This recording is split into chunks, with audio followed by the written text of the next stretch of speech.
The night of June 5, 1944, saw the largest invasion fleet in history crossing the English Channel, Operation Overlord, the Allied plan to liberate Europe. Before the landings, a silent battle had to be won. Two German coastal batteries, Merville and Longues-sur-Mer, threatened to devastate the beaches and fleet. The British 9th Parachute Battalion was tasked with neutralizing Merville. The Royal Navy would take on Longues-sur-Mer. These missions were more than tactical objectives. They were tests of human endurance and adaptability. The fate of thousands depended on the success of these small, elite groups. The German defenders were ready, entrenched in formidable fortifications, masterpieces of Hitler's Atlantic Wall. Overcoming these strongholds would require ingenuity and resilience, not just brute force. As HO hour approached, two parallel battles were set to unfold: a close-quarters assault at Merville and a naval duel at Longues-sur-Mer. Both would become stories of survival and the triumph of the human spirit. Against overwhelming odds, these men refused to quit. Their actions would help decide the fate of D-Day. In the darkness, the silent heroes of D-Day prepared for their ultimate test. The story of their courage was about to be written.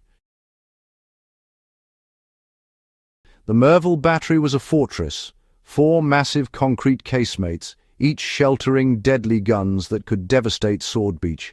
Barbed wire, minefields and trenches made it a killing ground, defended by over 100 German soldiers. Longues-sur-Mer, further west, housed 4 modern naval guns with a 12-mile range, threatening both Omaha and Gold Beaches. Its observation post on the cliffs gave the Germans pinpoint accuracy against the Allied fleet. Both batteries were built to withstand heavy bombardment and were manned by expert crews. The 9th Parachute Battalion would have to fight their way into Merville.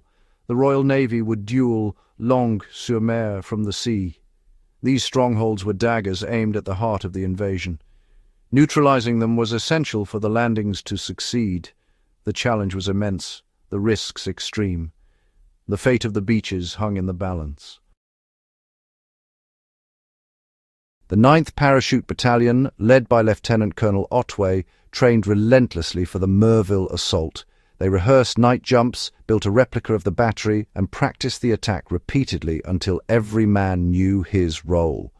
Otway's training emphasized adaptability. He introduced chaos into drills, forcing men to improvise and new leaders to emerge. The plan was precise. Gliders would crash land inside the battery, while the main force parachuted nearby, breached the wire, and stormed the casemates. Each step was rehearsed until it became instinct. The men were prepared for disaster, not just success.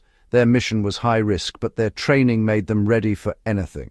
Otway forged a battalion that could survive chaos and still complete the mission. The assault on Merville would test every lesson they'd learned.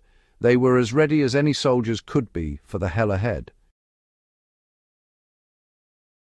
While the paratroopers trained, the Allies waged a phantom war, Operation Fortitude. Their goal: convince the Germans the invasion would come at Pas-de-Calais, not Normandy. A fake army, dummy tanks, and false radio traffic fooled Hitler into holding his best troops away from the real landing sites. Double agents fed the Germans misinformation, reinforcing the deception. As a result, German reinforcements were slow to respond on D-Day. This grand illusion gave the real attackers a crucial advantage. The silent heroes on the ground were backed by a silent ghost army.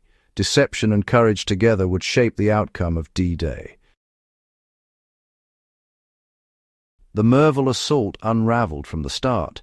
Thick clouds and flak scattered the paratroopers across miles of countryside.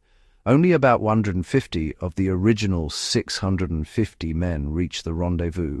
Most heavy equipment lost. The gliders missed their mark. The force was under-strength and under-equipped. Otway, soaked and exhausted, made a fateful decision. The mission would go on no matter the odds. The men pressed forward, navigating enemy territory in darkness, improvising as they went. Every shadow was a threat, every step a risk. The grand plan was in tatters, but the core mission remained: silence the guns. Giving up was never an option. The paratroopers' training for chaos became their lifeline. They moved with discipline and purpose despite the disaster. The attack would be a desperate gamble, a handful of determined men prepared to assault a fortress. The fate of the beaches depended on their courage. At the edge of Merville, Otway's 150 men faced barbed wire, minefields and machine guns, with almost none of their planned equipment. Improvising, they blew 2 narrow gaps in the wire and charged, exposed to withering fire. The assault was chaotic and brutal. Grenades through embrasures, close quarters combat in trenches, bayonets and bare hands. Small groups, often led by sergeants, took initiative, clearing bunkers and silencing guns. The training for disaster paid off. Adaptability and aggression overcame numbers and firepower. In less than 20 minutes, the battery was captured. Nearly half the attackers were killed or wounded. The guns were disabled with explosives, ensuring they couldn't threaten Swordbeach. The plan had failed, but the mission succeeded. It was a victory of willpower over circumstance. The paratroopers' refusal to quit made the difference. Against all odds, they had done their job. The silent heroes of Merville had prevailed. Their sacrifice saved countless lives on D-Day. The fortress had fallen to courage and resilience. As dawn broke, Long-sur-Mer's guns opened fire on the Allied fleet, threatening the landings at Gold and Omaha. The Royal Navy responded. Cruisers Ajax, Argonaut, and French allies unleashed a relentless bombardment. The German casemates were tough, but the ships kept up a punishing barrage.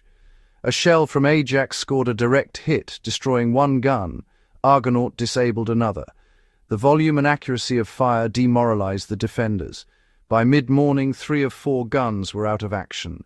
The last gun's crew surrendered to advancing British troops. The naval bombardment had succeeded where air raids had failed. The sailors' persistence and discipline under fire were decisive. Their resilience ensured the beaches were safe for the landings. The battle at sea was won by nerve and relentless pressure. The stories of Merville and Longue-sur-Mer are lessons in mental resilience. The 9th Parachute Battalion's victory was forged not by perfect plans, but by adaptability and grit. Otway's men were prepared for chaos. They improvised, found new leaders, and pressed on when everything went wrong. Their survival mindset turned disaster into victory.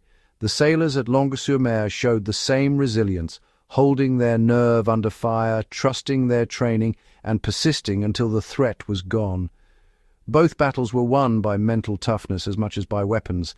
These lessons endure. Life rarely goes as planned, but resilience and adaptability are the keys to overcoming adversity. The silent heroes of D-Day remind us that the strongest weapon is an unbreakable mind. Prepare for hardship, adapt to chaos, and never lose sight of your purpose. In the face of overwhelming odds, courage and resilience can change history. The legacy of D-Day is not just in victory, but in the spirit that made it possible. The unbreakable mind endures, inspiring us all.